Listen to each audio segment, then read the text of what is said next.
रत्नागिरी जिल्हा वैद्यकीय सेवेमध्ये अग्रेसर असून आता तर जिल्ह्याच्या मुख्य ठिकाणी पालकमंत्री सामंत यांच्या प्रयत्नातून भव्य असे शासकीय महाविद्यालय सुरू झाले आहे। मात्र अजूनही ग्रामीण भागात मातांची प्रसूती काळात होणारी उपेक्षा काही थांबलेली नाही। ग्रामीण रुग्णालय आणि प्राथमिक आरोग्य केंद्रात माता भगिनींना मिळणारी सेवा जणू काही उपकारच आहे अशा पद्धतीने दिली जाते। याला काही अपवाद देखील आहेत, पण काही दिवसांपूर्वी म्हणजेच 30 मार्च 2025 रोजी ग्रामीण रुग्णालय रायपाटण येथे तेजस रायबापकर यांच्या पत्नीला पहाटे 3:30 वाजता प्रसूतीकालीन उपचारासाठी दाखल करण्यात आले। मात्र प्रकृती गंभीर असताना देखील त्यांच्या पत्नीला दुसऱ्या रुग्णालयात जाण्याचा सल्ला न देता सायंकाळपर्यंत रुग्णालयात थांबवून ठेवण्यात आले। विशेष म्हणजे यावेळी डॉक्टर रुग्णालयात हजर नव्हते। अखेर डॉक्टर मिस्त्री आणि डॉक्टर डवरे यांनी माता आणि बाळाला योग्य ती उपचार पद्धती दिली नाही।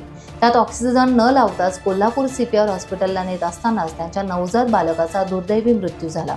तसेच चुकीच्या उपचारामुळे पत्नीचे गर्भाशय काढावे लागले। याविषयीची तक्रार तेजस दीपक रायबापकर, पाचल बाजारपेठ, राजापूर यांनी पोलीस स्थानकात केल्यानंतर दोन्ही डॉक्टरांविरुद्ध आता गुन्हा दाखल करण्यात आला आहे।